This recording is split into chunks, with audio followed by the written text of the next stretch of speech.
L'art, c'est délicat et ça demande pas mal de choses pour que ce soit bien fait. Une intention, de la technique, il faut que votre œuvre soit faite au bon moment, et parfois ça se passe pas comme prévu. Ça va? Ouais. Eh ben, on peut partir de cet imprévu pour faire autre chose, une autre œuvre, et laisser la première idée de l'artiste inachevée.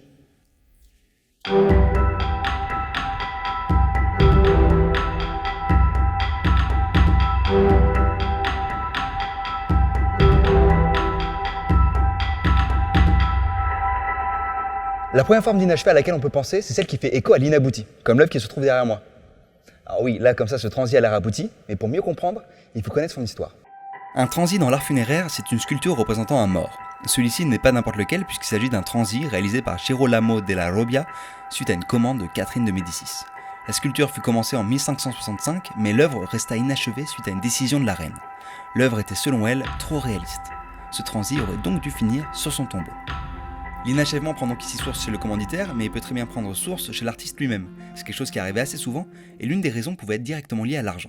En 1802, le Louvre demanda à Jean-Auguste Dominique Ingres de copier ce tableau de Poussin. Ingres fixe la somme de 960 francs, et alors qu'il commence, il réalise qu'il voudrait augmenter la somme. Il négocie sans succès, et finalement ne termine jamais sa copie. Vous vous souvenez de Néron? Mais si, cet empereur romain qui a fait assassiner sa mère, et qui est peut-être responsable du grand incendie de Rome. Vous vous en souvenez? Pourtant, les Romains avaient tout fait pour qu'on l'oublie.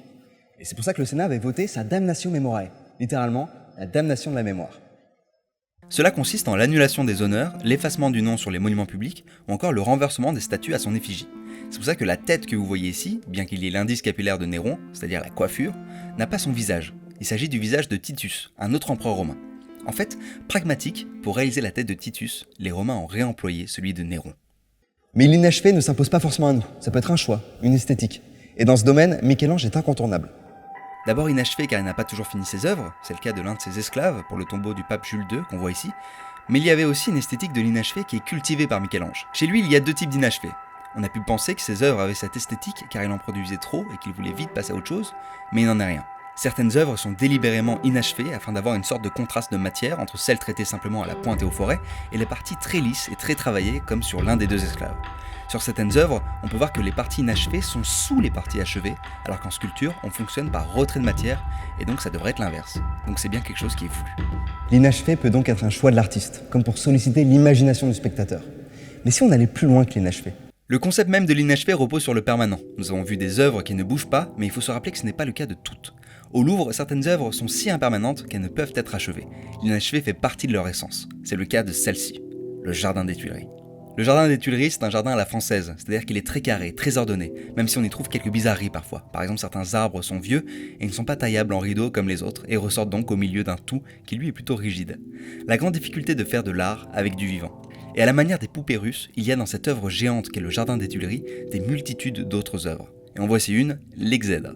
En 1658 a eu lieu la crue la plus importante jamais enregistrée. Et il faut refaire le Jardin des Tuileries. On demande naturellement à André Le Nôtre.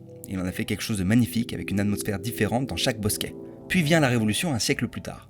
Le Jardin des Tuileries devient le Jardin national et Robespierre décide de tout réaménager. Le style à la mode à l'époque, c'est celui de l'Antiquité, et de tous les énormes projets qu'il y a pu y avoir, c'est celui-là qui reste. Alors il faut imaginer qu'il n'y avait pas d'eau auparavant, et l'idée de Robespierre était de faire un endroit où les sages vieillards pouvaient donner des conseils aux jeunes générations. Une dernière œuvre qui change en permanence, c'est bien évidemment le Louvre lui-même, le plus grand musée du monde. Et même si sa taille imposante lui donne cet aspect immuable, le musée en lui-même a beaucoup évolué. Il suffit de regarder la fameuse pyramide du Louvre et ses 673 panneaux de verre qui datent de 1988, mais il y a aussi ce qui n'existe plus, comme le palais des Tuileries dont la construction fut lancée par Catherine de Médicis en 1564. Il faut imaginer un immense palais qui allait du pavillon de Flore au pavillon de Marsan. Il a ensuite subi un incendie volontaire en 1871, un incendie qui dura 3 jours. Le Louvre n'avait donc pas du tout ce visage-là, et je ne saurais vous dire quel visage il aura demain. Laisser les choses inabouties, par contrainte ou par volonté, détruire pour mieux créer, ou encore embrasser l'impermanence pour faire de l'art quelque chose qui ne se termine jamais, l'inachevé n'a jamais été à fuir ou à rejeter. Au contraire, il est dans l'essence même de l'art, et on peut s'en rendre compte ici, au Louvre. Cette vidéo aurait été inachevée si je ne vous avais pas dit qu'elle faisait partie d'un ensemble de 2 vidéos. Nous avons parlé de l'inachevé, je vous invite maintenant à parler de la femme.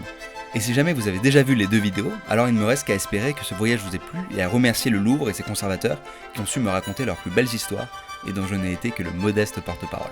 N'hésitez pas à partager la vidéo si vous a plu et à aller voir la chaîne du Louvre, il y a notamment d'autres collaborations avec des youtubeurs qui ne sauraient tarder. Ça va vous? Ah, je crois que j'avais pas fini.